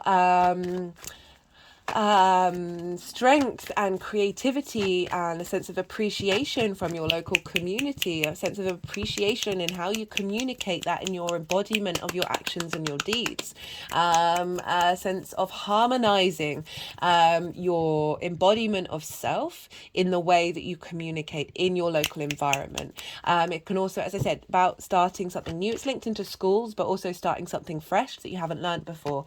So bringing in a new dynamic of how you engage in information. As I said, information isn't just about talking or ideas. This is how we connect to our environment, the things that pop out at us that give us, you know, a sort of a glimmer in their eye. Of what we're drawn to, what we're attracted to, and getting a reboot with this. So yeah, very supportive to how you embody yourself, very supportive to the vitality of yourself. So really having a sense of clarity in the way that you communicate, and how you engage in your day-to-day with a sense of, really the overall message with this is, so we're getting downloads from the galactic center over in Sagittarius, feeding into this new moon that is conjunct Juno. So Juno's all about commitment. And committing to something that's integral to you in the long term. And we've got this download from the galactic center of going, okay, how do we bring in this galactic energy, this source energy, from the center of our from the center of our galaxy, this big picture perspectives. So really zoomed out energy. It's not focused on the details. It's like, you know, the Sagittarian philosophy. And then that's feeding into this new moon of planting seeds of how we collect information that's going to be guided and integrated with that bigger perspective of our soul incarnate journey.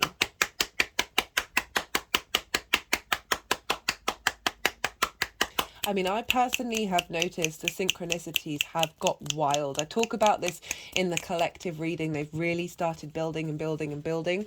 Just the sense of intuition, where you're not even conscious of it. You're just, I mean, I'm a fire rising, so it's more the instinct in which you take action. You are as well, Aries. So it's that motivation to enact, that then you're like, a sequence of events will happen that with that, through that instinct of doing that thing in that moment, has provided support and new things come in from the actions that you take.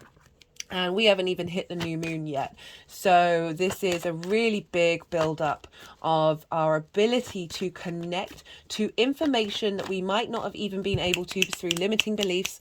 We're really connecting into the magic of the universe, whether we're conscious of it or not, right? And being able to co-create through play and joy, just really bringing in new perspectives, new modalities, new types of information, My hands are just sort of clicking around my head right now. And to linking to the heart, which is reminding me one of the main aspects of this new moon is between Mercury at 11 degrees of Gemini, sextiling Venus in Leo at 11 degrees of Leo. So we've got this real connection of value and appreciation of creativity, Venus energy, harmonizing our heart frequency. She's about to start on a new 8-year cycle of this retrograde that we're going to have in Leo for the next 4 months. And she starts the shadow phase from 12 degrees. So she's a degree before the shadow phase of being like imprinting our ability to understand the information that comes up through this retrograde that really helps us unravel our heart, the limitations around our heart, so we can truly be free. When our heart isn't full of swords, we don't get triggered in the same way, so we are able to engage in information without necessarily seeking meaning from it, because we're operating from more of the full aspect of being open to the experiences that we engage in and realize we are part of this wonderful tapestry of the universe. So there's this really lovely sextile with Venus in Leo, and Leo trines your Aries energy. I recommend checking out that transit video, as well as the Jupiter transit in Taurus, because those two, Venus and Jupiter, are going to be squaring each other for the next 4 months. So this is big energy, the two benefics working together. I always recommend checking out all the introductions, because I bring in different layers and themes to help us really work with these sort of longer transits, so we can really start to co-create. And I love this new moon happening. It's 1 degree after. Speaking of retrogrades, so the Mars retrograde that we had in Gemini for 8 months. Well, we had Mars in Gemini for 8 months, and that retrograde started at 25 degrees of Gemini. So this is at 26 degrees of Gemini. So we are 1 degree forward after that retrograde. So it's saying we're incorporating everything that we've learned of that Mars retrograde. What are our motivations to connect to information? For me, that was very much of moving away from conflict, being comfortable with engaging with different ideas, and really knowing what kind of motivation we have, what ideas are important to us that we're really going to champion. And now we've got this fresh new moon that's happening a degree after. It's the first new moon in Gemini since that Mars retrograde, of going, okay, we're now integrating everything that we've learned, and now we're taking it up a level.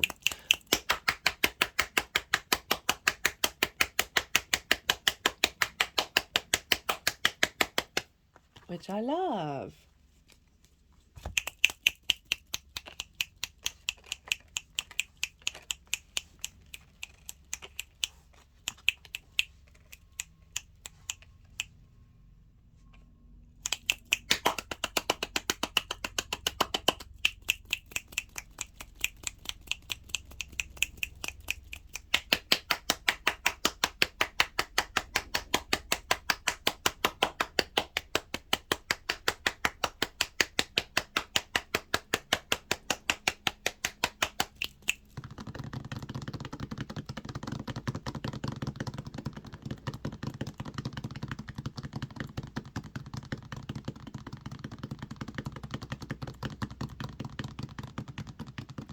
Also, because we're dealing with the moon and the sun, we're going to have that, they're going to elevate where Cancer and Leo is in your chart, and also bring in themes linked into that. So Cancer for you, Aries rising, is in the 4th house. It squares your Aries energy. So there's this sense of, our unconscious mind getting an upgrade that's going to help facilitate the strong foundations of your intuition.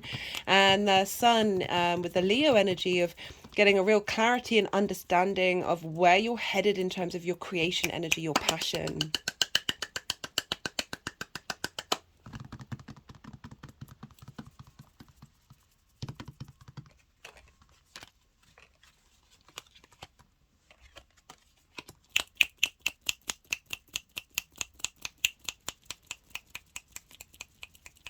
So they've just put the cards like this. Sorry that they're off camera.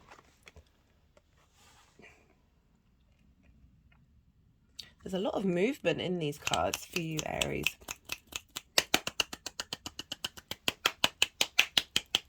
happening. You've just had Mercury in Taurus retrograding, reassessing your value system, reassessing and reworking on the skills that you have in order to make the money and manifest. And now it's moving into this third house of communication, of like, how are we expressing this? How are we bringing in all everything that we've learned about how you value yourself into the way that you express yourself into your local community? We've got a lot of movement here, and I'm just wondering if this is starting for some of you a cycle of reassess of engaging in a different frequency in terms of your local community, potentially moving.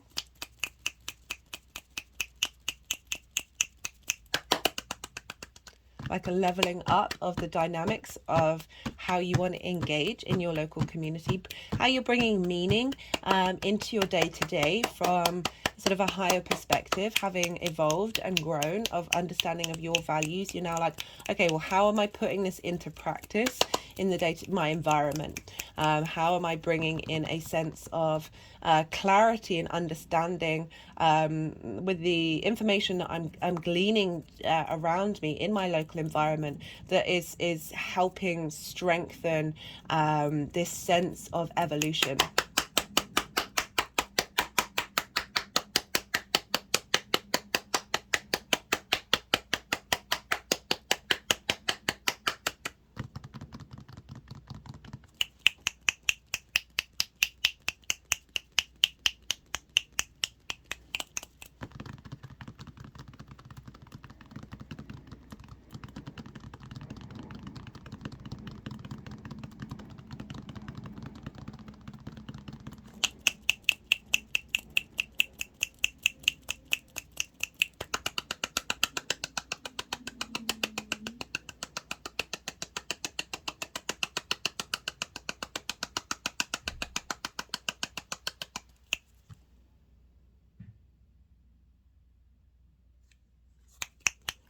Sorry, I forgot to mention, I usually do, for those of you who are new, that this is usually a time when I go still, I don't speak. I'm not still, obviously, but because this is when the energies want to do what they need to do, and they're the ones moving the cards around, that it can be difficult for me to channel, think and talk at the same time. So this is a time you've just had a lot of information, of absorbing that, seeing what comes up intuitively for you. It's all part of the process. And when they've stopped doing what they need to do, this is when I then incorporate the tarot into what's being said. So we've got, for the energy leading up to the new moon, this is the Eight of Cups. This is one of 3 cards that represent movement and going on a journey. And that doesn't necessarily have to mean a physical journey, but it can be at various levels. It can be physical, spiritual, emotional, mental. Right, so we've got the Eight of Cups here, and this is the energy leading up to it. We're currently in the balsamic phase. The moon is in Gemini now, but it's highlighting a longer cycle of what you've been working through, what you've been clearing out in order for this new start. And the Eight of Cups represents leaving behind something that's comfortable, because all the cups are upright, implying that the cups are full. I'm going off on a journey that might be difficult and climbing this mountain in order to get a higher perspective. For me, these cups symbolize trauma habits, limiting beliefs that may be self-destructive, may be neglectful. They may cause us to be neglectful to ourselves, but that is a habit that comes from the very core of our unconscious mind, that is actually feels comfortable to our existence, because it's what we're familiar with. So the familiar can be comfortable even if it's not supportive in a long-term way. It doesn't mean that those things haven't helped you get to where you are, but we don't have to hold on to them. And this is the acknowledgement of that, and starting that process of going on that journey, as I said, to find a higher perspective, to engage in the world that is not based off of these trauma responses and these limiting beliefs. So I'm feeling like this is, in terms of your just wanting to go with the Temple of Truth energy of through this journey, you then discover the clarity of your communication. My hands have just gone to my throat chakra. The clarity in the way that you engage in your environment, and what is actually truly important for you, which is why I'm kind of highlighting that it really feels like there's an energetic shift with not only the way that you communicate and how you operate on a day-to-day basis, but also for some of you it can be wanting to change your environment, wanting to move to a different space. Because we've got the Six of Swords crossing these two energies, saying that there's this energy is moving from the past into the energy of the moon itself. And this is about we've got choppy waters here. So this is about this figure has been in a situation that has been disruptive or has been a bit unsteady and a bit chaotic. And through that, you've had to work out what's truly important to you. So these six swords are things that you've tried and tested. Another name for this card is science, and that's implying like going through the process of contemplation and really working out, okay, well, no, what would I take with me? It is swords, so ideas, but what would I take with me if I was going to a new environment? How would I want that setup to be? That yes, there are some fundamentals, but you're being open to change. But we're moving into the still waters, and this figure is protecting you on that journey. It's implying that there is a shift and change based from this emotional journey that you've been on, of really soul searching, really. Of having been on that journey, you've now got a clarity of what information, however that shows up, it's not just ideas, what information you want to, and constructs you want to bring forward into your new space with this new moon. We've got the Two of Cups for the energy of this moon. So it's kind of saying, well, love, equality, respect, balance is coming in, having gone on this journey. You look here, we've got the feminine, masculine, and spirit. We all have all of these energies within us, and when they are in union and respect one another and treat each other with equality, then that's when deep healing comes in, because this is the caduceus, and this is a symbol of Mercury, the messenger of the gods. He was also known, he's linked into healers and doctors. It's also the symbol for doctors, for pharmacies, that through this sense of balance, through the sense of union, through love, that we are able to heal ourselves, heal the way that we communicate, heal getting to the root of our heart, of what our heart needs from our environment, and how we put meaning, love into the things we do on a day-to-day basis. For some of you, this might be bringing in somebody from your local community that you connect to with a sense of equality. It might be that you're spending time with people during this new moon that are helping you see the truth of this. And for the energies moving forward, this is, again, we've got movement. This is why I'm thinking for some of you, this might be changing, moving to a different community, moving to a different environment, but also engaging in the environment that you're in from a different space. Right, so it's going to be different for all of you. We've got the Chariot, which is the sign for Cancer, and Cancer is in your 4th house, which is kind of why I'm bringing this up, because it is linked into the home. But it's a sense of whatever's being cultivated here in this new moon. It's giving you stronger foundations. This is a victory card, and there's command here. There's balance. We've got the two, we've got balance, we've got equality, we've got the yin and the yang. This figure doesn't have any reins to guide this chariot. And so there is a sense of moving through the world with confidence without having to control things, but having knowledge and information. This figure also has all the stars, it's got astrological symbols, it's got the moon. So it's a sense of being aware of your environment and the information that's coming in from your environment, the resources of your local environment, the information you can connect to and bring together, that's giving you a sense of command and being able to move through life with strength and with this sense of there's confidence here. We've got the 10 of Pentacles as well, and so this is about long-term legacy. So what's being instilled here is helping not only you but your community as well, because the 3rd house is about your local community, that this strength and this drive, your ability to move through things with confidence, but with a higher perspective and a realization of certain fundamentals one of them being love and equality, that there's a real sense of compassion coming through with this Chariot, this drive and this sense of victory, but not at all costs. It's really knowing when to give and when to receive, this balance of the yin and yang, and that is serving you and your community in the long term, because this is 10 of Pentacles. This is strong legacy energy of bringing the mundane, as in sort of the day-to-day things, with the esoteric, because you see the difference of this figure with all these beautiful symbols on it. It highlights the sort of magic of the world, along with the fact that we live in cities, we have families, we have pets and children, and all of those day-to-day 3D things. It's bringing the 5D and the 3D into reality, and how you understand that, how you navigate that environment is like, just the downloads that you're going to get from it are going to be helping you provide synchronicities and clues about you know, the roots and foundations, right? So that sort of long-term desire to be in an environment that supports you and your legacy, or at the very least cultivating that. Right, okay, so I'm going to pull some clarification cards to see what comes up for you, Aries.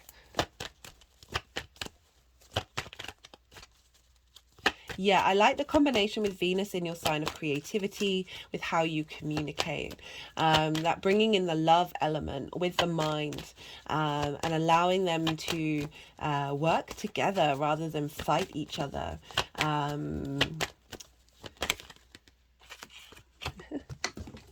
We've got intuition coming up.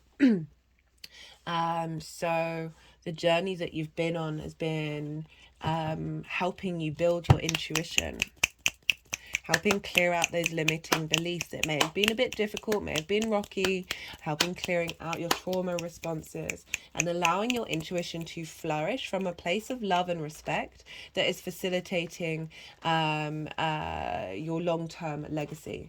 Right. Let's pull a card. All the decks from the description box. That was a numerology deck. This is the First Light Tarot. Let's see. Whoa. Got the Gemini card. That's the first time that's happened so far. This is the Lovers, union, matters of the heart, choices, physical love.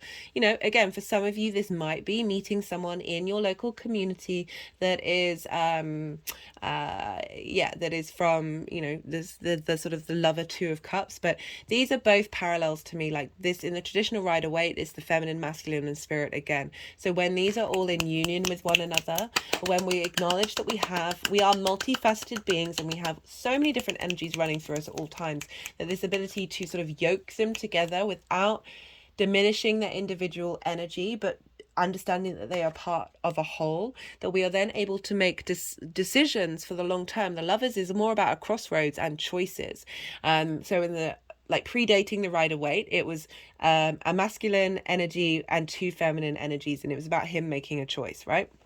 So this is about, with the information that you're going to be provided with, that the universe is showing and feeding into you, you're going to be able to make the right decisions. And this is all kind of just reconfirming, this is the Cancer card, this is water, this is linked into intuition, being very much in command of that for long-term legacy. The decisions from the information that you're being given from your intuition is going to help facilitate long-term, lifetime crossroad energy. Right, love that for you, Aries. Love it. Yeah, I'm going to leave it at that. If this resonated, don't forget to hit that like button. New viewers, if you just felt like this, this was of value to you in any way, shape or form, I put out lunation transits as well as other transits. I try and do at least 2 a week.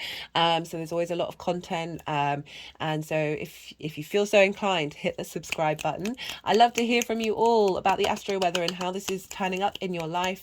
So yeah, if you feel so inclined to leave a message, I will get back to you. I appreciate this this is a vulnerable thing. If you want to just help the algorithm, leave an emoji. This helps push this out there. You know, the sense of paying it forward, that energy. This is a growing channel, so it really does help having interaction on the videos, help the algorithm launch this out into the big unknown.